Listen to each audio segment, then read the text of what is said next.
अस्सलाम वालेकुम नाजरीन, आप देख रहे हैं स्टेट क्राफ्ट और मैं हूं सैयद मुजम्मिल शाह। सियासत की बात करें तो तहरीक इंसाफ की एहतजाजी तहरीक, जिसके हवाले से ये सवालात उठ रहे थे कि इसे कौन लीड करेगा। आज PTI के सेक्रेटरी जनरल ने बताया कि इस एहतजाज को तहफ़्फ़ुज़ आईन पाकिस्तान के प्लेटफॉर्म से चलाया जाएगा, जिसकी क़यादत महमूद खान अचकज़ई करेंगे। अगर कुछ अरसा पहले की बात की जाए तो हम शाहिद खाकान अब्बासी समेत कुछ दीगर रहनुमाओं के तहफ़्फ़ुज़ात सुन चुके हैं, जिनके ख्याल में उन्हें और PTI को जमहूरियत के लिए तहरीक चलानी चाहिए, जबकि PTI सिर्फ अपने बानी इमरान खान की रिहाई में इंटरेस्टेड है। अब ऐसे में महमूद खान अचकज़ई साहब, जो एक सीनियर सियासतदान हैं, इनकी लीडरशिप में चलने वाली तहरीक गुज़श्ता तहरीकों से किस तरह मुख्तलिफ होगी, ये काफ़ी इंटरेस्टिंग होगा, जिसका फ़ैसला आने वाला वक्त ही कर सकता है। इसके अलावा क्या ये फ़ैसला जो बैरिस्टर सलमान राजा के बकौल इमरान खान का हुक्म है, इसके पीछे की वजह क्या पार्टी की धड़ेबंदियाँ हैं, जिसकी वजह से तहरीक की क़यादत महमूद खान अचकज़ई साहब करेंगे। इसके अलावा ये कयास आराइयाँ भी अब दम तोड़ चुकी हैं कि खान साहब के साहबजादे कासिम और सुलेमान एहतजाज को लीड करने पाकिस्तान आएंगे या नहीं, क्योंकि ज़राए के मुताबिक क्लैरिफिकेशन आ चुकी है कि एक्स चेयरमैन तहरीक इंसाफ की तरफ से ये कहा गया है कि उनके दोनों बेटे एहतजाज में शिरकत के लिए पाकिस्तान नहीं आएंगे। तो इसके बाद कितना बड़ा सेटबैक होगा ये तहरीक इंसाफ के लिए और किस तरह से डिफेंड करेगी पार्टी इसको, ये भी देखने से ताल्लुक़ रखता है। इन तमाम मौज़ूआत पर गुफ्तगू का आगाज़ करते हैं। पैनल हमारे साथ मौजूद है। दानियाल अजीज़ साहब ज्वाइन कर रहे हैं, साबिक़ वफाकी वज़ीर हैं। इसके अलावा शौकत बसरा साहब मौजूद हैं, तहरीक इंसाफ के रहनुमा हैं। कौसर काज़मी साहब नून लीग के रहनुमा हमारे साथ मौजूद होंगे। आप तीनों का बहुत बहुत शुक्रिया। कौसर साहब, आपसे आगाज़ करता हूँ। कल पंजाब असम्बली में जो मनाजिर हमने देखे हैं काबिल अफसोस हैं, क्योंकि लेजिस्लेटर्स अगर एक दूसरे के ख़िलाफ़ ताकत का इस्तेमाल और हाथापाई शुरू कर देंगे तो मैसेज क्या जाएगा, ये आप ही बेहतर बता सकते हैं। असम्बली के बाहर भी कहा गया कि गुंडों को बुला लिया गया है, असम्बली की हदूद के अंदर इंक्रोचमेंट हो गई और गालम गलोच का कल्चर भी देखने को मिला। तो वैसे तो हमने देखा है कि पंजाब गवर्नमेंट ने रिसेंटली स्पीकर साहब ने एक्शन लिया, उन्होंने कहा कि आप हरास नहीं कर सकते, इस तरह के अल्फाज नहीं बोल सकते, लेकिन हसान रियाज साहब को रोकते रहे डिप्टी स्पीकर साहब भी, वो उनको प्रोवोक करते रहे और उसके बाद में ये मनाजिर देखने को मिले। उनके खिलाफ भी कोई कार्रवाई करेगी पार्टी अब ऐसे कलमात अदा करने पर जो अपोजिशन के खिलाफ किया आपने? बिस्मिल्लाहिर्रहमानिर्रहीम, रब्बि सल्लि अला मुहम्मद व आले मुहम्मद। मुजम्मिल, ऐवान के अंदर जब आप बोल रहे होते हैं, जो साहिब तकरीर होता है उसको रोका जाता है, उसको टोका जाता है, लुकमे दिए जाते हैं, मुख्तलिफ किस्म के जुमले कसे जाते हैं, तो मेरे ख्याल में कोई इतनी बड़ी बात नहीं होती कि कोई आगे बढ़ के यानी कि उस पर चपेड़ों से हमला कर दे या किसी भी तरीके से हमला कर दे। वहां पे तो उस तरह लगा जिस तरह दौड़ के उन पे हमला किया गया, शायद पता नहीं क्या रीजन था कि क्या उन्होंने कह दी कोई ऐसी बात जिसपे उनका जो हीट ऑफ मूवमेंट जो है वो हाथापाई पे तब्दील हुई। ये बड़ा अजीब मुनाजर थे, नहीं होने चाहिए थे। लेकिन ये देखें, मेरे ख्याल में तो मैं ये कहता हूं कि जो 5 अगस्त की इनकी एहतजाजी तहरीक है, शायद उसका आगाज कल इन्होंने पंजाब असेंबली से बाकायदा तौर पर कर दिया और अपनी तरजीहात और अपनी नीयत जो है वो बता दी है कि एहतजाज जो है अब वो नारों तक महदूद नहीं रहेगा, बल्कि उसमें हाथापाई भी होगी। जिस तरीके से इनके KP के वज़ीर आला मुसलसल ये कहते रहे हैं कि भाई गोली का बदला गोली से दिया जाएगा और जो हमारे सामने आएगा हटा दिया जाएगा। कल बल्कि शायद खटक साहब एक प्रोग्राम में मेरे साथ बैठे हुए थे, तो वो कहते हैं जी खैबर पख्तून आएगा तो आपको लग पता जाएगा, खैबर पख्तूनख्वा आपको बताएगा। मतलब इस तरह की धमकियां आज से ही आगाज हो चुके हैं उनका। कल पंजाब असेंबली में आपने मुजाहरा देख लिया, नहीं होना चाहिए था। हमने भी कल बल्कि मैं जब ये बोला तो मेरे बड़े अजीज भाई हैं अतर काजमी साहब, उन्होंने मेरा हवाला दे दिया कि भाई आज आप मंसूर के प्रोग्राम में बैठे हैं, यहाँ आपने भी किसी को चपेड़े मार दी थी। तो मैंने फौरन कहा जी, उसी वक्त माजरत की वहां पे और बाद में मुतद्दद बार उस पर माजरत की कि वो जो मामला हुआ था वो नहीं होना चाहिए था। कल भी अगर बड़ी खुश उसलूबी के साथ ये मामला हो जाता, दोनों अतराफ से कोशिश की गई कि उनको बिठा के बात खत्म कर दी जाए, लेकिन नहीं हो सकी, तो फिर उसका नतीजा वही निकलता है जो आईन और कानून कहता है वो हो गया। ठीक है दानियाल साहब, ये कल्चर पोलराइजेशन का है जिसमें हम ये देख रहे हैं कि अब बात तो बर्दाश्त होती नहीं है और एहतजाज हो जाए उसमें भी ताकत का इस्तेमाल, असम्बली के अंदर भी यही सब कुछ कि बाहर से लोग मंगवाए जा रहे हैं बदला लेने के लिए, फिर गालम गलोच है वो सोशल मीडिया पे वायरल हो रही है। तो जो नौजवान घर बैठ के देख रहा है कि ये लेजिस्लेटर्स हैं, उनका तर्ज अमल ये होगा, क्या एग्जाम्पल सेट कर रहे हैं? जी मेरे ख्याल में ये बहुत बुरा हुआ जी, ये नहीं होना चाहिए। और ऐसी एग्जाम्पल तो छोड़ें, अगर फ़र्ज़ करें किसी ने कोई ज़्यादती की भी है, और मैं इसलिए नहीं कह रहा कि मतलब ऊपर से बैठ के बड़ी बड़ी बातें करने, मेरे खुद के साथ हुआ है। मुझे लाइव टेलीविज़न के ऊपर एक टॉक शो में हाथ उठाया था किसी ने, वो अब दुनिया में नहीं रहे, मैं उस बात को दोहराना नहीं चाहता, लेकिन मैंने उसके रद्द अमल में कुछ भी नहीं किया। मैं उनकी तरफ देख के मैंने कहा कि ये आपने बदतमीज़ी की है तो आपकी परवरिश का ये इजहार करती है। उस वक्त उन्होंने माइक शाइक बंद कर दिया था, लेकिन कहने का मकसद ये है कि अगर कोई आपके साथ ज़्यादती करता भी है तो आपका काम है कि उसको आगे से किस तरह से आपने रवैया रखना है। और मेरे ख्याल में सोशल मीडिया में उसके बाद और साहब बहुत सारे मुझे कुछ लोगों ने कहा भी कि जी आपने अच्छा नहीं किया, लेकिन भरमार ये थी कि जी आपने बहुत बड़े सब्र का तहम्मुल का मुजाहिरा किया। और मैं उस वक्त वफाकी वजीर था, मैं अगर खुदा न खास्ता कुछ करता, मैं भी अच्छा मतलब 6 फुट 1 इंच का जवान हूँ, तो शायद जाती मेरे से भी हो जाती, लेकिन नहीं किया तो बुरी बात है, नहीं होना चाहिए। और ये जो डी सीट करने की हम बातें सुनते हैं कि अगर तर्ज अमल ठीक नहीं है तो आपको डिस्क्वालीफाई हो जाना चाहिए, तो यहाँ पर तो वो नहीं देख रहे हैं। डी सीट का मेरे ख्याल में वो जो धमकियाँ दी थी या इस्तीफ़ा देना इन ब्लॉक या इस तरह की जो चालें हैं, ये एक्चुअली उन अदारों को खुद अंडरमाइन करते हैं और ये नहीं होना चाहिए। हर बात पे आप किसी को डी सीट कर रहे हैं। तो मैं डिस्क्वालीफाई हुआ था 5 साल के लिए और मेरे सज़ा टोटल मेरे ख्याल में 3.5 सेकंड की थी। तो मुझे क्योंकि चीफ जस्टिस साकिब नसार साहब को मैं पसंद नहीं था क्योंकि मैं सच बहुत बोलता था, तो उनको मेरे पे कुछ नहीं मिला, तो उन्होंने rising of the court till तौहीन अदालत लगा दी। जबकि मुझे उस वक्त जो सिटिंग एडवोकेट जनरल थे, अटॉर्नी जनरल थे राजा साहब, उन्होंने बुला के कहा कि आपके पास आपके खिलाफ कुछ भी नहीं, आप माफ़ी मांग लें, हम आपको छोड़ देंगे। मैंने कहा अगर नहीं है कुछ तो मैं माफ़ी क्यों मांगूँ। तो इस तरह की मसालें जो हैं सिर्फ असेंबली में नहीं है और अदारों में भी और भी बहुत सारी आ रही हैं, मतलब मैं आपको कौन कौन सी गिनवाऊं, लेकिन ये नहीं होना चाहिए। ठीक है बुरी बात। शौकत साहब, ये दानियाल साहब ने जो बात की और इसके अलावा कौसर साहब ये कह रहे हैं कि जो आपने 5 अगस्त को करना है ना, ये उसका ट्रेलर कल आपने दिखाया, तो आप कम से कम as a member of the party आप कंडेम करते हैं इस तर्ज अमल को कि थप्पड़ ही मार दिया जाके किसी को? मुज़म्मिल, पहली बात तो थप्पड़ों मुक्कों सुनों तक बिल्कुल मामला नहीं जाना चाहिए और हाथापाई नहीं होनी चाहिए थी, ये बहुत बुरा हुआ। लेकिन आप ज़रा हालात वाक़यात देखें कि सूरत हाल क्या है। आप हैरानगी तो इजहार इसलिए कर रहे हैं कि पंजाब असम्बली में ये हुआ कि नेशनल असम्बली, वो कहते हैं ना जिना हाउस पे हमला हो गया था, कोर कमांडर हाउस पर हमला हुआ, पार्लियामेंट जो है क्या उसकी तकदीस, उसकी वो जो सबसे बड़ा इदारा है, उसके अंदर क्या हुआ? नकाबपोश घुसे, एमएनएस को वहाँ उठाकर ले गए, क्या हुआ वहाँ पर? क्या किसी के खिलाफ कार्रवाई हुई? बल्कि वो जो एमएनएस लाखों वोट लेकर आए हैं, उनकी ये जो फॉर्म 47 की जाली हुकूमत और उनका जाली स्पीकर है, उनके खिलाफ मुकदमे दर्ज कर दिए गए। आज तक कुछ का कुछ बना। दूसरी बात आ जाए इसी पंजाब असम्बली में, चूंकि ये लोग, मैं कौसर काज़मी साहब, इनका तल्लक ज़ाहिर है मुस्लिम लीग नून से है और उस जमात से है जिसका लीडर मियाँ नवाज शरीफ वही है ना, उनके नाम पे ये सियासत करते हैं, उनके नाम पे वोट मांगते हैं। वो मियाँ नवाज शरीफ अगर अपना इलेक्शन हार गया है तो इनकी किस बात को संजीदा लेकर हम जवाब दें या किस बात का जवाब दें? इस वक्त को तो पाकिस्तान में ना कोई आइन है ना कानून है, बल्कि जंगल का कानून है। इसी असम्बली के अंदर क्या हुआ? जाली वजीर आला जो फॉर्म 47 की पैदावार है उसको बता दिया गया है कि तुम वजीर आला हो। असम्बली में गई, वहां पे लोगों ने एहतजाज किया, क्या हुआ?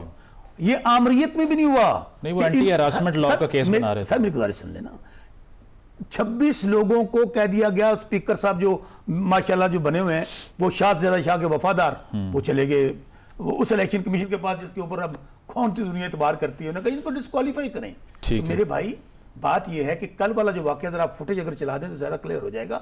डिप्टी स्पीकर खुद रोक रहा है उनको, और वो क्या कर रहे थे? आप ऐसे करें ना, उसकी फुटेज मिल जाती है। माओ बहनों की गंदी गालियां ना सिर्फ उन एमपीएस को बल्कि इमरान खान साहब को, वहां बजाय इसके रोकते, अब वो उसको भी गालियां दिया जा रहा है, उसको भी गालियां सब। लेकिन अगर आगे से थप्पड़ मार दिया उन्होंने तो मॉरल हाई ग्राउंड तो लूज हो गया। मैं कहता हूं दानियाल साहब जो बात कह रहा हूं गलत हुआ। लेकिन जब आपने हर काम की बुनियाद ही आपने क्या हो रहा है मुल्क के अंदर इस वक्त पाकिस्तान में, मुझे बताएं ना, किसी के घर की चादर चार दीवारी महफूज है? क्या ये लोग इलेक्टेड लोग हैं? क्या ये आवाम के वोटों से आए हैं? ये फ्रस्ट्रेशन का आलम भी है। बात ये है सिंपल सी कि इनको कहें कि इन्होंने उनको तो सस्पेंड कर दिया, हमारे उस एमपीए को, वो जो एहसान जिसने गंदी गालियां दी हैं, जिसने प्रोवोक किया सारे मामले, बिल्कुल कार्रवाई होनी चाहिए। क्या कार्रवाई की है? ठीक है। इस पे कौसर साहब एक तो इसको आप रिस्पॉन्ड कर दें, और दूसरा एक पीटीआई पे जो आपकी एक्यूजेशन होती है वो कन्फ्यूजन के हवाले से है कि एक लीडर कोई और बात करेगा, एक कोई और करेगा।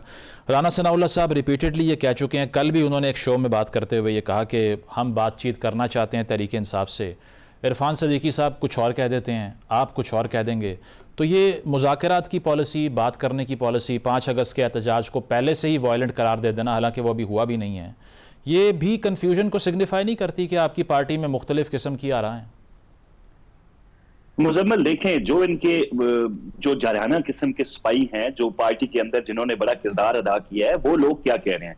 बेशक आजकल वो इनसे नाराज हैं, मैं हवाला दूंगा शेर अफजल मरवत साहब का, उन्होंने खुल के ये बात कह दी और साथ उनके पीटीआई के लोग बैठे हुए थे टॉक शो के अंदर लाइव। उन्होंने कहा जी पूछे इनसे कि जब हम इमरान खान साहब के पास बैठे हुए थे तो क्या उन्होंने ये नहीं कहा था कि अलीमा खान को ब्लॉक कर दो। और यही बात उन्होंने कही कि बैरिस्टर गौहर जो हैं वो एक बड़े टीवी प्रोग्राम के अंदर एक बड़े एंकर के सामने बैठ के इस बात का बरमला इजहार कर चुके हैं। तो आज आपको फाल कौन नजर आता है? वही अलीमा खान नजर आती है। वही अलीमा खान है जो रियासती इदारों पर, जेल इंतजामिया पर, हुकूमत पर, पाकिस्तान के जो अस्करी इदारे हैं उन पर इल्जाम लगाती हुई नजर आती है कि फलां कोई कर्नल बैठा हुआ है, फलां वो है, फलां। उसी तरह का ट्वीट फिर इमरान खान की तरफ से आता है। ये तो वाजे हो गया कि एक पेज है फील्ड मार्शल के खिलाफ।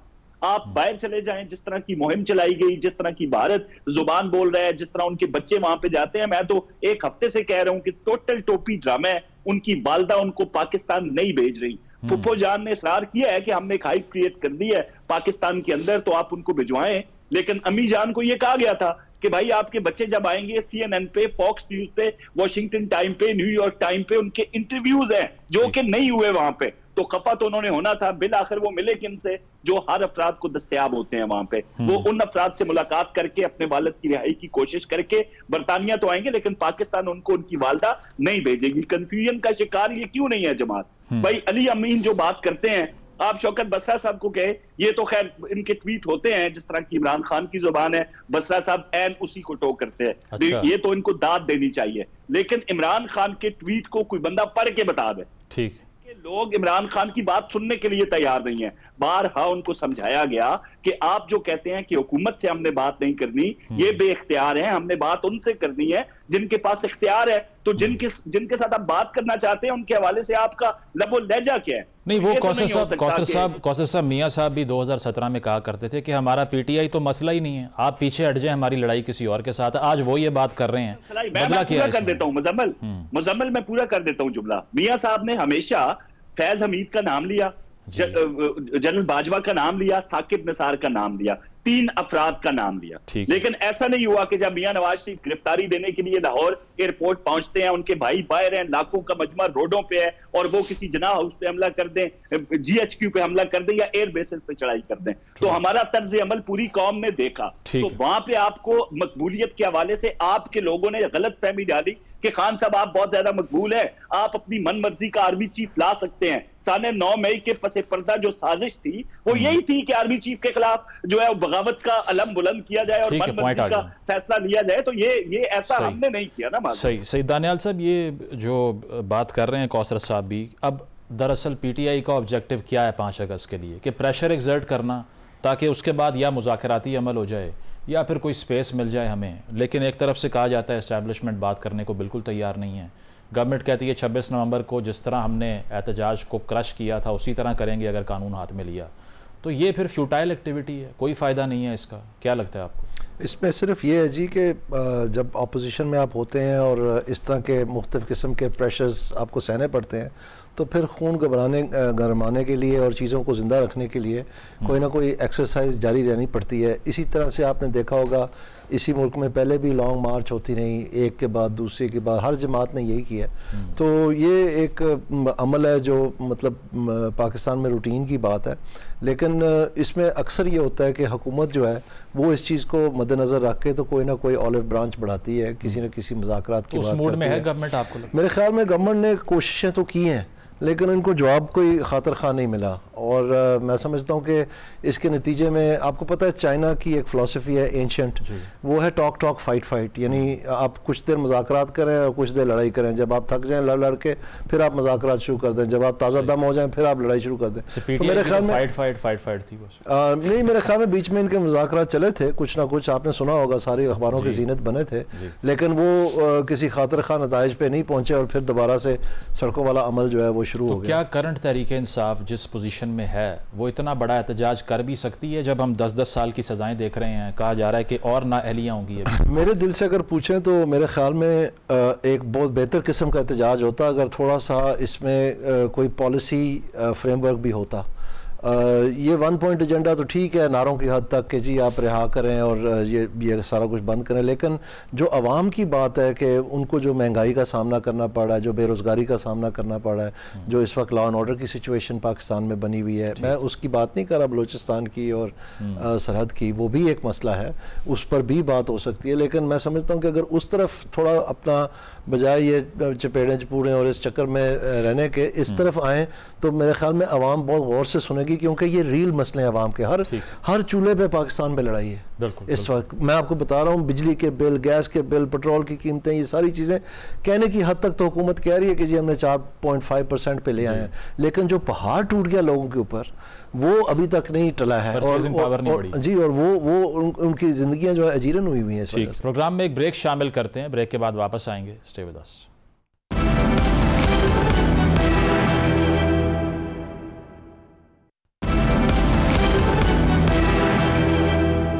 वेलकम बैक नाजरीन, डिस्कशन को कंटिन्यू करते हैं। बसरा साहब, इनकलाब का नाम लिया जाता है पीटीआई की तरफ से, हकीकी आज़ादी की बात की जाती है, लेकिन अगर कोई इनकलाबी है या वाकई जेन्युइन पॉलिटिकल चेंज चाहता है तो उसे ये कहने की क्या ज़रूरत है कि तुमने एहतजाज ना किया पार्टी से निकाल देंगे, हल्के की वीडियो बना के भेजो कि कितने बंदों को बाहर ला रहे हो।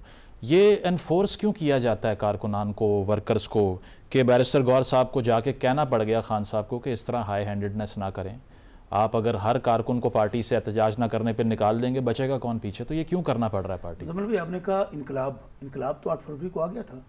अच्छा। कि हर तरह का हरबा इस्तेमाल करने के बावजूद कि पार्टी तोड़ दी, निशान ले लिया, लोगों के घरों में छापे मारे, कोई कहा कि इमरान खान हिस्ट्री इसका कोई निशान नहीं लेगा। क्या हुआ? आपने हर तरह का जुल्म जबर करने के बावजूद, वो एक तोते वाली सरकार आई थी, कबूतर वाली, वहाँ पे मीनारे पाकिस्तान पे अदालतें चली गई, वज़ीर आज़म आ गया। अवाम ने क्या किया? अवाम इनकलाब जब आती है तो अवाम पर्ची के जरिए इनकलाब लाती है। और तहरीके इंसाफ ने, इमरान खान साहब जेल में पड़े थे, लोगों ने 8 फरवरी को शौकत बसराफ के सामने बैठा है, 65,000 से इलेक्शन जीत कर बैठा, और जियाउल्लाह जो तीसरे नंबर था, जियाउल्लाह का बेटा मेरे हल्के। मैं अपनी जाती मिसाल देता हूँ, किसी और की कह दूँ। सबसे बड़ा लीडर फिर मैं कहूँगा इनकलाब कहते हैं। इनकलाब और क्या था कि वो मियाँ नवाज शरीफ जो अपने आप को वज़ीर आज़म बनाकर यहाँ लेकर आया था, वो हार गया, मरियम बीबी हार गई, शहबाज शरीफ हार गया, तो ये इनकलाब था। अब उस इनकलाब को किसने खत्म करने की कोशिश की, या उसको कौन उसके खिलाफ हथियार इस्तेमाल कर रहे हैं? रियासत कर रही है। ये बेचारे कह रहे हैं ना हमारे से बात करें, हमने इनसे बात की थी। अब मुझे बताएं, जिनकी हैसियत बैटमैन की हो, मुलाजमों की हो, जो अपनी मर्जी से बेचारे उठ के ये ना कर सकते हो कि हमारी मुलाकात खान साहब से करवा सकते हो, उनसे कौन मुज़ाकरात करेगा? अच्छा। अब किसको नहीं पता कि इनको स्टैब्लिशमेंट ने मुसल्लत किया है। अब स्टैब्लिशमेंट से हमको मुज़ाकरत, इनकी तरह 17 सीटों के साथ वज़ीर आज़म नहीं बनना चाहते। हम लोग कोई मरियम बीबी की तरह हारने के बावजूद वज़ीर आला नहीं लगना चाहते। हम कहते हैं कि पाकिस्तान में रूल ऑफ लॉ हो, पाकिस्तान में जो पाकिस्तान का आइन है वो इंप्लीमेंट हो। नहीं, ये कॉम्प्रोमाइज आपने भी तो किया। अच्छा, मेरी बात सुनिए। खान साहब ने कहा कि बंदे लेके आने पड़ते थे एस्टैब्लिशमेंट को कॉल करके, इसीलिए कमजोर गवर्नमेंट एक्सेप्ट कर ली। मैं अगर ये कहूं कि उस वक्त भी इमरान खान साहब पाकिस्तान के सबसे पॉपुलर लीडर थे, आप नैरेटिव देते हैं कि उस वक्त एस्टैब्लिशमेंट लेकर आई, तो अब कौन हमें लेकर आया है? 2024 में हमें कौन लेकर आया है? हमारे खिलाफ तो साइफर भी आ गए, हमारी पार्टियां तोड़ दी गई, एस्टैब्लिशमेंट जगह जगह पे इन बेचारों को करने के बावजूद ना जितवा सकी। बात यह है कि हमारा मौका बहुत क्लियर है कि हम लोगों ने 26 को जब आए थे उस वक्त भी हमने गमला नहीं तोड़ा था, हमें लाशें उठानी पड़ी, हमें लाशें उठाकर वापस लेकर गए। हम लोग पुरअमन एहतजाज, हमारा आईनी जमहूरी हक है, हालांकि मुल्क के अंदर ना कोई आइन है, ना जमहूरियत है, ना कानून है। अदालती निजाम गंडापुर साहब की बातों से ये नहीं लगता, वो ये कहते हैं, गंडापुर साहब कहते हैं कि हम भी हथियार लेके आएंगे, फिर देख लेंगे किसके पास असली। पहली बात तो ये है कि गंडापुर साहब अपने बयान का जवाब खुद देंगे। होता यह है कि जब जलसे में आप तकरीर कर रहे होते हैं, चीफ मिनिस्टर, मैं बताता हूं, जलसे में जब तकरीर कर रहे होते हैं, ऐसी बातें अगर निकल जाती हैं, उसकी उन्होंने क्लैरिफिकेशन भी दी थी कि मुझे सेल्फ डिफेंस का हक कानून ने दिया है, अगर आप मेरे पे गोली चलाएंगे तो फिर मुझे क्या करना चाहिए, उसका जवाब देना चाहिए। आगे से उन्होंने ये बात कही। लेकिन मैं, हमारी पॉलिसी, इमरान खान साहब की पॉलिसी ये नहीं है। हमने लाशें उठाई हैं 26 नवंबर को, सही घर घर की कहानी है। 9 मई एक बहाना था, इमरान खान तहरीक इंसाफ निशाना था, क्या हुआ इस 9 मई की? दोनों बातों के पीछे 9 मई फील्ड मार्शल क्यों छुपते हैं उनके पीछे? सामने आए ना। 9 मई जिसने प्रेस कॉन्फ्रेंस की, जिसने इमरान खान को छोड़ा, उसका 9 मई खत्म हो गया। और 9 मई की शहादत क्या है कि वो सुलेमानी टोपी पहनकर कोई पुलिस वाले 2 इमरान खान साहब की चारपाई के नीचे बैठे थे। साहब, लेकिन एक बात कर, एटीसी की सजाएं हुकूमत दे रही है। हाँ, एटीसी से व्हाट्सएप पे आ रही है, कोई हुकूमत नहीं, इनका तल्लक ही नहीं है इनसे। मेरी बात सुने, आप उसका मैं आपको आखिरी पैराग्राफ बता देता हूं। अहमद बच्चर साहब को, अहमद चट्टा साहब को, बिलाल को सजाएं हुई है। उन्होंने कहा जी आपका तल्लक पीटीआई से है, उनका पीटीआई से है, इसलिए आपको सजा दी जाती है कि आपका तल्लक पीटीआई। ठीक है, मैं जवाब अगर आप ये कानून मैं कह रहा हूं, पाकिस्तान में अमली तौर पर हम बनाना रिपब्लिक बन चुके हैं, लेकिन इसके बावजूद कि पाकिस्तान में जितनी फाशिज्म तहरीक इंसाफ और इमरान खान के साथ हो रही है, माजी में इसके पॉइंट आ गया। कौसर साहब, ये आपने एक्यूजेशन सुन ली है कि आपके पास चूंकि जेन्युइन पॉलिटिकल पावर और मैच सपोर्ट नहीं है, आपको इसीलिए एस्टैब्लिशमेंट के पीछे या एटीसी के पीछे छुपना पड़ता है। और 26 नवंबर के हवाले से भी जिस तरह मुशीर इत्तलात केपी ये कह रहे हैं कि अगर वही हथकंडे आपने आजमाए दोबारा तो हम भी मुंह तोड़ जवाब देंगे। और ये भी हमने सुना कि सरप्राइज़ देने की बात की जा रही है। डॉक्टर सैफ साहब कह रहे हैं कि 5 अगस्त का एक सरप्राइज़ जो है उसके लिए आप तैयारी पकड़ लें। तो एक तो आपके पास पॉलिटिकल पावर नहीं है अकॉर्डिंग टू बसरा साहब, और दूसरा ये कि सरप्राइज़ भी आ रहा है आपकी तरफ। मुजम्मिल, लाशें गिरने की जहां तक बात है ना जी, तो वहां पे इनका झूठ उस वक्त बेनकाब हो गया जब ये सेनेट के इलेक्शन के अंदर कोई एक मकतूलीन का वारिस आपको नजर नहीं आया। होना तो ये चाहिए था ना कि एक जमात इनकलाब के लिए खड़ी हो रही है और वो कह रही है कि हम 5 को एक इनकलाबी तहरीक का आगाज करेंगे, तो एक मैसेज देते ना पूरी दुनिया को कि हमने जहां पे पाकिस्तान के रियासती इदारों के खिलाफ मुहिम चला के पाकिस्तान को बदनाम करने की कोशिश की, ये थे हमारे मकतूलीन जिनके वर्सा को हमने सेनेट के टिकट दे के पूरी दुनिया को पैगाम दिया कि हम सच्चे थे और ये झूठे थे। ऐसा नहीं हुआ। वहां पे उन लोगों को आगे लाया गया जो डॉलर, हमेशा ये होता है, खान साहब ने ये कोई पहली दफा नहीं किया कि जो मालदार असामी हैं, जो मालदार लोग हैं, उनको आगे ला के उनसे माली फायदा हासिल किया जाए। ये तो छोटा सा नमूना है सामने। बाकी हमारे भाई मोहसिन बेग साहब है, वो खुल के हर जगह बता रहे हैं, उन पे केस ही कर दें मलिक रियाज के हवाले से कि 25 करोड़ का चेक तो अपने हाथ से खान साहब के हवाले करते थे। बाकी इन्होंने अभी, क्योंकि मेरा नहीं होता, सीट एडजस्टमेंट हो गई ना, पख्तूनख्वा में सीट एडजस्टमेंट हो गई, तो फिर अब ये बात कैसे कर सकते हैं? जमीन जा गया। अच्छा, मतलब सीट एडजस्टमेंट का मसला हमें तो नहीं था, रोला तो इनको था। लोग तो इनके लिए, जो इनके अपने लोग थे, वो आजादाना हैसियत से इलेक्शन लड़ना चाहते थे। जरूरत इनको पेश आई और इमरान खान की हिदायत के ऐन मुताबिक ही हमारे साथ बैठे। यानी खान साहब बाहर तकरीरों में और अपने बयानात में हमें चोर कहते हैं, लेकिन जहां पे सियासी फायदा होगा वहां पे वो हमारे साथ बैठ के अपने इनकलाब को तहस नहस कर देंगे। अब जहां तक बात है ना, इन्होंने, मेरा दिल नहीं करता कि उस तरह की कोई गलत बात, तज़ीक का बात की जाए, लेकिन बसरा साहब प्रोग्राम में बैठे हो तो मजबूर कर देते हैं। अभी इन्होंने हमारी लीडरशिप के हवाले से बात की। इनके अपने लोग ये कहते हैं कि केपी के अंदर 30 से 40 हमारे जो एमपीएज हैं, जो एमएनएज हैं, वो फॉर्म 47 की पैदावार हैं। जो जुर्म ये खुद कर रहे होते हैं लम्हा मौजूद के अंदर, उसका इल्जाम ये दूसरों पे लगा देते हैं। एक अता तारड़ का केस जाता है कोर्ट के अंदर, जब वहां पे सबूत मांगे जाते हैं तो आए बाएं शाएं, ये सिर्फ एक शुक्रिया अदा करें एक बड़े टीवी चैनल के बड़े एंकर का। मैं हमेशा कहता हूं कि जिसने अभी 20% पोलिंग रिजल्ट नहीं आए थे इलेक्शन के, तो उसने इनको एक बयानिया दे दिया, आज तक उसी पे कारबंद है। वो कुछ स्टे के पीछे छुपा है उनका बंदा, कोई कहाँ पे छुपा हुआ है। तो बात ये है कि जिस बंदे को टीवी और टीवी से पता चलता था, वैसे कौसर साहब 2013 के इलेक्शन से भी जब 2% जो है वो रिजल्ट आया था, तो तकरीर हो गई थी मियां साहब की। ये तो तमाम पार्टीज का मामला ये है। मैं आता हूं उस तरफ भी, जिस बंदे को टीवी और बीवी से पता चलता हो कि मैं वजीर आजम हूं, जिस बंदे के मुवक्किलीन बताते हो कि किस बंदे को वज़ीर आला पंजाब लगाना है, और अपनी बेगम को मुर्शिद मान के वो बंदा आज सजा भुगत रहा है, ना मानता तो यकीन करे इतने भंवर में ना फंसता। चलो कौसर साहब, ये पॉलिटिकल आर्गुमेंट तो ना हुआ ना, ये तो नवाज शरीफ से कर रहे हैं। तो मैं ये जब जाती नौयत पे बोलेंगे तो बंदा मजबूर होता है ना भाई मेरे। उस नवाज शरीफ पे अटैक कर रहे हैं जिसके मंसूबों को कहते हैं ना सारे, अब तो ये जुबान ज़दे आम है। मंसूबे अगर पाकिस्तान से निकाल दे तो पाकिस्तान खंडर बन जाए, तो अजीब बात करते हैं ये। ठीक है, बस साहब मैं आता हूं आपकी तरफ। दानियाल साहब, ये जो सीट एडजस्टमेंट वाला मामला है, अब ये बात तो ठीक है कि जहां पर कोई कौम का मसला होगा, कोई नेशनल इंटरेस्ट का इशू होगा, वहां पर इकट्ठे नहीं होंगे। लेकिन एमएनएज एमपीएस की तनख्वाहें बढ़ाने की बात आ जाए या फिर अपनी सेनेट की सीटें बचाने की बात आ जाए, वहाँ तमाम बयानिए कॉम्प्रोमाइज़ हो जाते हैं। जी, हमने ये देखा है अक्सर होते हुए, और मेरे ख्याल में इसमें सबसे बड़ा जो मैं समझता हूँ इल्ज़ाम है वो लीडरशिप पे आता है, क्योंकि वो इन चीज़ों को इजाज़त देते हैं तो ये होती है, नहीं तो किसी की बस की बात नहीं है कि वो अपने तौर पे ये कर ले। आपने देखा जहाँ पर लोगों ने ये किया है उनके ख़िलाफ़ आजकल फ़ौरन इलेक्शन कमीशन में दरख्वास्त स्पीकर के पास चले जाती है कि इनको अनसीट करें। इन्होंने पार्टी का जो डिसिप्लिन है वो तोड़ा है। सो मैं समझता हूँ कि ये कमेंट्री आपके सामने है।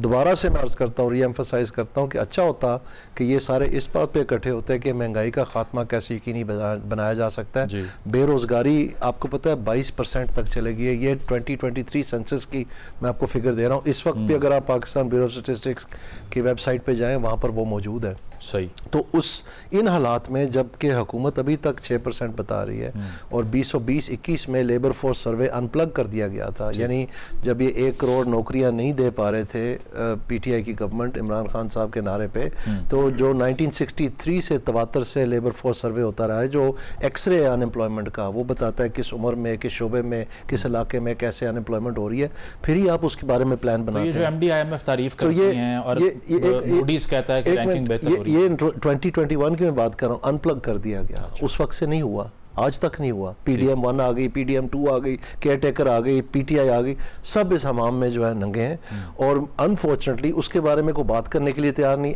आ रहा। कोई सर्वे देखे उसमें लोग क्या बताते हैं, नंबर 1 इशू उनका इन्फ्लेशन है, महंगाई, और नंबर 2 इशू अनएम्प्लॉयमेंट है। तो आप नहीं मानते कि डिफॉल्ट से बचाया PMLN ने पाकिस्तान? मेरे ख्याल में पाकिस्तान अगर 2 महीने वोट ऑफ नो कॉन्फिडेंस ना होता तो हम डिफॉल्ट कर जाते। बिल्कुल ये बात दुरुस्त है। अच्छा, हाँ, ये क्रेडिट यानी कि जाता है उनको। बिल्कुल। ये जो IMF का प्रोग्राम नेगोशिएट हुआ अगस्त में, उसके बाद उसकी वजह से हम बचे हैं, नहीं तो दिवालिया निकल गया। चलें, एहतजाज के हवाले से मैंने आपसे पूछना है कि मौलाना साहब जो थे वो नून लीग के साथ थे जब वोट ऑफ नो कॉन्फिडेंस से पहले, और वो एक अफेक्टिव तहरीक चली, पॉलिटिकल चेंज भी उससे आ गया।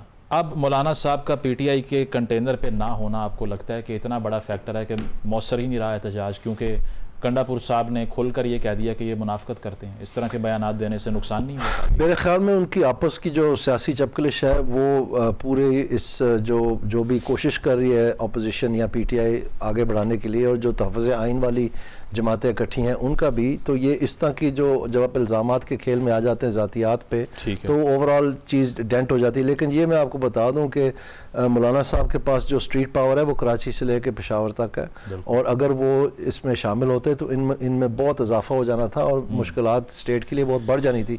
सो मैं समझता हूँ ओवरऑल अगर इनकी वजह से या जैसे भी हुआ है उनका इसमें शामिल ना होना एक बहुत बड़ा धचका है। हाँ। ठीक है, प्रोग्राम में एक ब्रेक शामिल करेंगे, ब्रेक के बाद वापस आते हैं। Stay with us.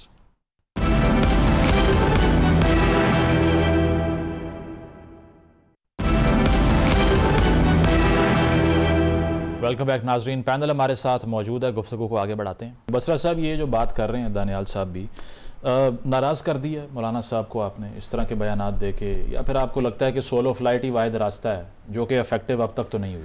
मुज़म्मिल भाई, सवाल का जवाब देने से पहले हमारे भाई कौसर काज़मी, जिनका लीडर नवाज शरीफ खुद इलेक्शन हार गया है, मैं फिर कह रहा हूँ जिनको घर वाले संजीदा नहीं लेते, जिनको घर वालों ने वोट नहीं दिया, मोहल्ले वालों ने दिया, उनका जवाब देना मुनासिब तो नहीं है, लेकिन चूंकि ज़ाती नौयत की बातें की हैं।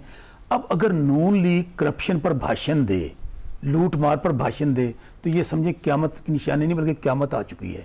वो ख़ानदान जिसकी लूट मार और करप्शन पर दुनिया भर में यूनिवर्सिटीज़ में लेक्चर्स दिए जाते हैं, जिनको मास्टर माइंड कहा जाता है कि यहाँ से लूट के कमीशन खा के सारे का सारा टब्बर जो है वो माल बाहर ले गया, तो इसलिए ये इमरान खान साहब के उनको बदतरीन दुश्मन भी उनके ऊपर करप्शन का इल्ज़ाम नहीं लगा सका। एक ये जो यूनिवर्सिटी के हवाले से वो पैसों से आज हुकूमत इमरान खान साहब के लाए हुए पैसों से यूनिवर्सिटी बना रही है, वो है हमारे ऊपर केस। बाकी रही बात इन्होंने खवातीन, माओ बहनों, बेटियों के वाले, अभी वो पख्तूनख्वा में जो सर्वे हुआ है 52% पख्तूनख्वा के अवाम ये समझते हैं कि बजट जो है वो करप्शन की नजर। भाईजान ये सर्वे पहले भी हुए थे 2024 में, एक मिनट 2024 से पहले भी सर्वे हुए थे। ये तीसरी हुकूमत है तहरीक इंसाफ की, लोगों की जमानतें जब्त हो गई हैं। अगर खान साहब नाकाम हो गए हैं या PTI नाकाम हो गई तो तहरीक इंसाफ को वहां पे वो परवेज खटक जैसे लोग जो वज़ीर आला रहे हैं उनकी जमानतें जब्त हो गई हैं। महमूद जो जिसने खान साहब को छोड़ा, खा वो महमूद खान था, परवेज खटक था, उस्मान बुजदार था, वो MNA MP तो क्या उनकी सियासत खत्म हो गई है। अच्छा, अब मैं एक बात कह, अभी हमारे भाई ने, चूंकि ये इनका पुराना वतीरा है, इनका माइंड सेट है नवाज शरीफ का और इनके पूरे टब्बर का कारोबार ये है, अभी माओ बहनों बेटियों को मतलब जो गंदी जुबान इस्तेमाल कर रहे थे। एक मिनट बात करने दें, मैंने इंटरप्ट नहीं किया आपको, मैंने इंटरप्ट नहीं किया। अच्छा, असल में ये वो माइंड सेट है, एक ये वो पार्टी है जिसने, आपको याद होगा कि नुसरत भुट्टो की बाकायदा फोटोग्राफ्स हेलीकॉप्टर से गिराई थी और बेनजीर भुट्टो साहबा की, और क्या क्या गंदी जुबान इस्तेमाल करते थे। अब ये वो लोग हैं जो इनका एटीट्यूड है, आप अंदाजा ये करें कि वहां से नुसरत भुट्टो के पोस्टर फेंकने से इद्दत जैसा घटिया मुकदमा बनाना, ये सिर्फ इनका ही, इसलिए तो आज अपने अंजाम को पहुंचे हैं कि लूट मार, करप्शन, आपके लोगों के खिलाफ मुखालफत में केसेस। अब रही मौलाना फजलुर रहमान साहब, देखें गुजारिश ये है आप जरा केपी का रिजल्ट निकाल लें, ठीक, मौलाना साहब की सीटें कितनी हैं। मैं इसलिए कहना चाहता हूं, हमने सबको ऑफर की थी, मौलाना साहब को भी की थी, बाकी जमात इस्लामी को भी की थी। हम तो खुद चाहते हैं कि ज्यादा से ज्यादा जमातें हमारे साथ हैं। आज प्रॉब्लम ही पाकिस्तान का सबसे बड़ा ये हो गया है कि खान साहब अकेले एक तरफ हैं, सब पार्टियां एक तरफ हैं, और वो बूटों के तस्मों से लटकी हुई हैं, बूटों को चाट रही हैं, सब इकट्ठी हैं, सब इकट्ठी हैं। खौफ किस बात का है? खौफ इस बात देने को, सर 26वीं तरमीम हो, 27वीं हो, सब कुछ सामने आ चुका है। हम आज भी कहते हैं अगर वो आइन के लिए, कानून के लिए हमारे साथ आना चाहते हैं तो आज भी जेयूआई के लिए हमारे दरवाजे खुले हैं। लेकिन ये नहीं हो सकता कि आप कहीं अरबों रुपए की लूटमार हुई है सीटों के अंदर, फिर दोबारा जाके आप उन्हीं को वोट डालें, उन्हीं के साथ बैठें। ठीक है, ठीक है। इस पे कौसर साहब ब्रीफली, ये जो 5 अगस्त का एहतजाज है, कॉन्स्टिट्यूशन ये राइट देता है हर पॉलिटिकल पार्टी को कि वो असेंबल हो सके, और परसेप्शन ये है कि आप किसी भी एहतजाजी एक्टिविटी को अलाउ ही नहीं कर रहे, जो कि फाशिज्म है, इल्ज़ामात यही लगते हैं आप पे। तो क्या स्पेस मिलेगी पीटीआई को कि वो कॉन्स्टिट्यूशनल राइट अपना एक्सेस कर सकें? और साथ साथ ये कि जो खान साहब के बेटों के पाकिस्तान आने के हवाले से बयानात हैं, कोई कहता है ज़रूर आए, कोई कहता है अरेस्ट कर लेंगे उनको, क्या पॉलिसी है गवर्नमेंट की? देखें, अभी मैं सिर्फ एक जुमले में ये कहूंगा कि बसरा साहब ने कहा जी बहन बेटियों के हवाले से गंदी जुबान इस्तेमाल की। मैंने तो बिल्कुल कोई ऐसा एक लफ्ज नहीं बोला। मैंने बीवी का जिक्र किया, मैंने टीवी का किया, मैंने मुर्शिद का, जो पूरी पार्टी उनको कहती है। अगर इसमें कोई एक गंदा लफ्ज है तो मुझे बता दें।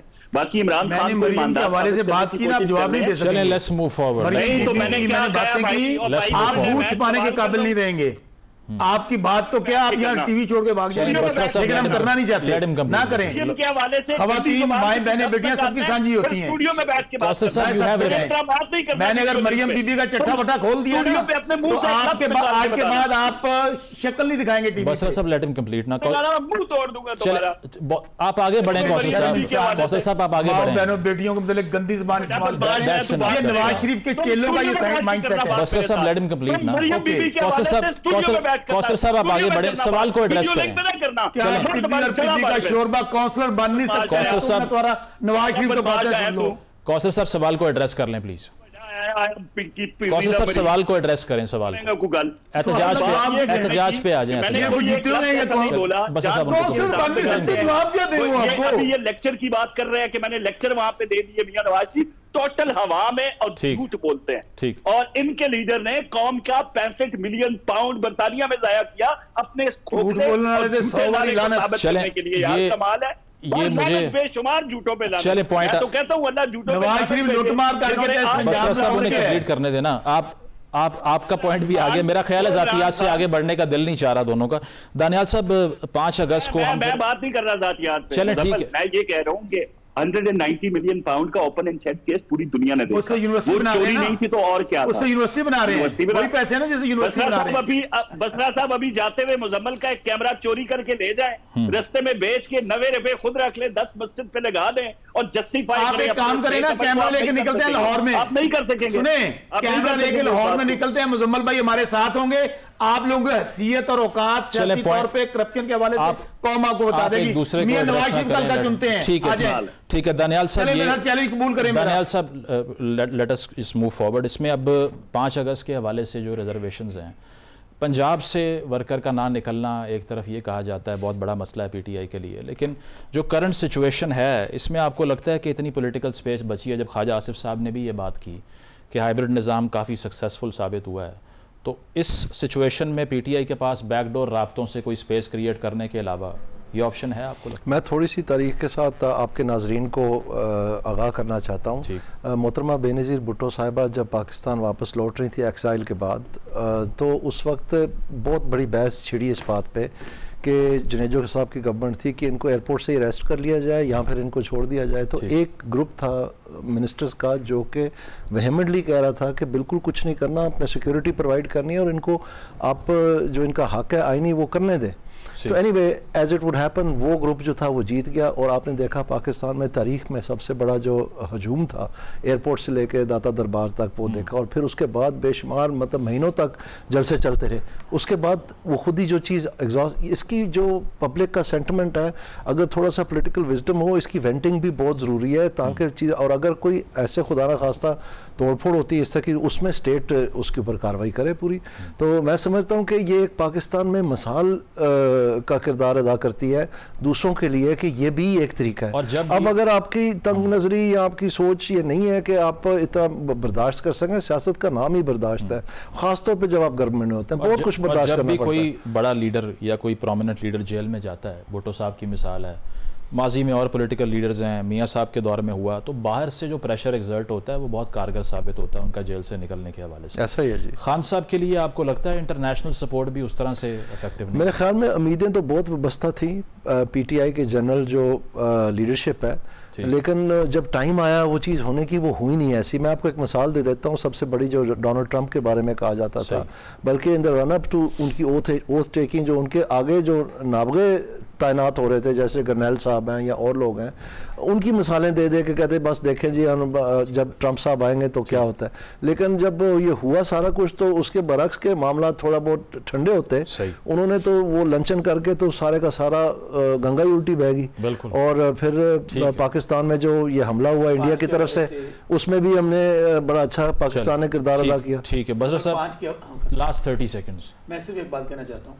5 का हमारा एहतजाज है, आप लाहौर में रहते हैं, हर घर के बाहर पुलिस की गाड़ियां खड़ी हैं, हर घर के अंदर चादर चादरवारी के तकद्दुस को पामाल किया जा रहा है। जब आवाम नहीं निकलते, लोग नहीं निकलते, तो इन्हें कहें कि आपकी टांगें कांप रही हैं। दूसरी बात, इन्हें कहें हमें इजाजत दें, खान साहब के बगैर मेरा चैलेंज है मीनारे पाकिस्तान पे हमें जलसा करने की इजाजत दें। अगर लाहौर का तारीखी जलसा तारीख में कभी हुआ हो तब कहिएगा। बात यह है कि आप इस वक्त जिस तरह की अमरियत आपने लगाई हुई है, हर घर में छापे, FIR मुकदमे, तो उसके लेकिन इसके बावजूद इंशाल्लाह निकलेंगे। ठीक है, बहुत शुक्रिया। दानियाल अजीज साहब, शौकत बसरा साहब, सर काज़मी साहब मौजूद थे। ब्रेक शामिल करते हैं, ब्रेक के बाद वापस आएंगे। Stay with us.